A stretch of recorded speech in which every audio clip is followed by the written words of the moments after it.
said that disabled people should be given the right to work together. And one of the first things we did was to join a trade union.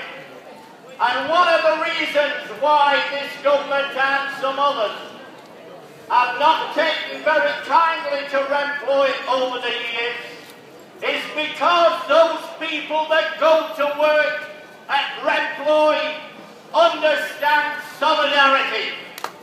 And you don't get that at McDonald's and many of these other places around us here today. And that's what they're trying to tell us, that they can get a job. There aren't any jobs except for those millionaire stockbrokers. I lost Kingston Remploy a few years ago. Grandiose promises were made that somehow or other they'd be able to walk into places and get a job.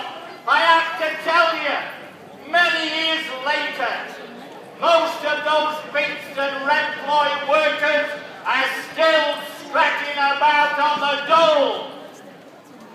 And that's what will happen here. But they don't care. They care about the Paralympics, where all the disabled people, bless their hearts, are cycling round here, are running round there, are bringing home medals, and yet these hypocritical millionaires row the government.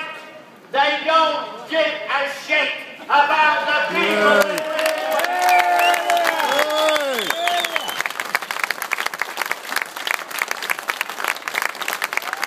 There's not so many manufacturers left in Britain. Why?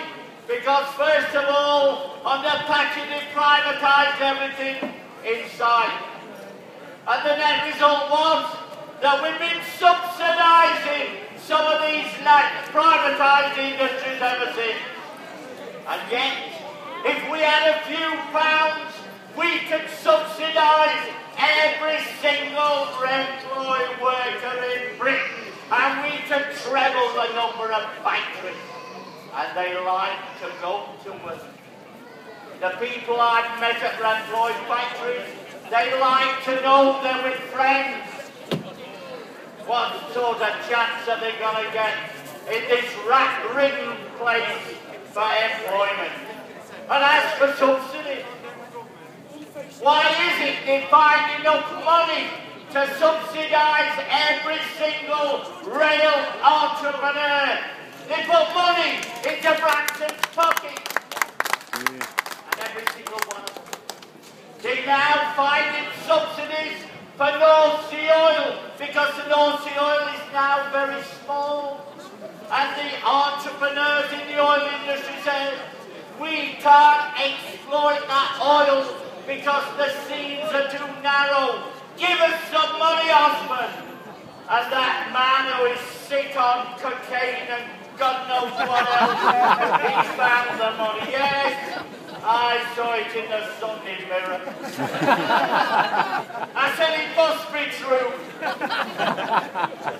The only thing that was growing then were the lines of coke under his nose. I'm saying now without parliamentary privilege, and the bobbies are watching. But the bobbies have got another problem of their own under this government, because they know they've been taken for a ride as well. They fight Thatcher during the oil business, during the miners' strike. But this gang of people now in the police service are getting the same treatment as everybody else. What's going to happen to these workers when they don't get the job? They're going to have to try and claim benefits. And they've got to go to ATOS. And this is a lousy, rotten setup, almost in the visage of the Tory government. And they're going to lose benefits. And then they're going to finish up having to be represented.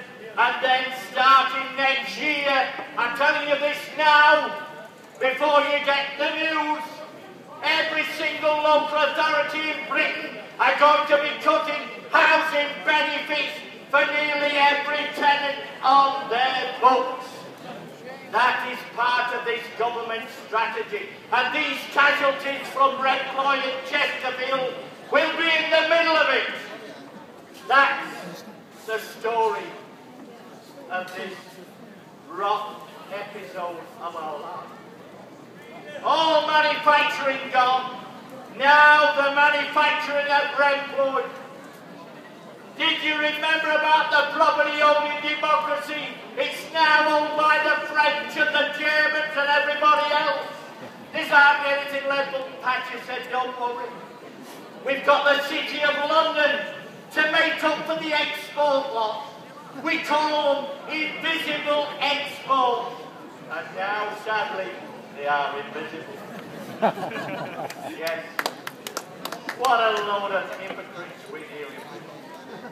Cheering on those kids down in London. I suggest another thing here.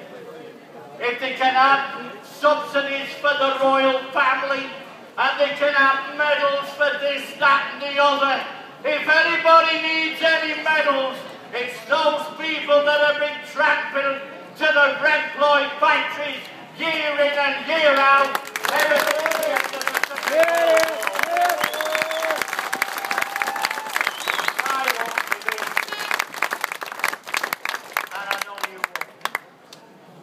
To remember the words are beautiful sometimes, but it's action that we need, and we can't expect it from those tin pot liberals or those Greens who are masquerading as the new Lib Dems.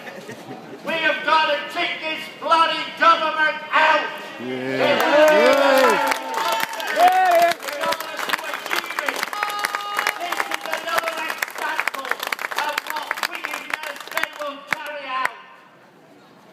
Remember, this wasn't just a march and a talk at the end.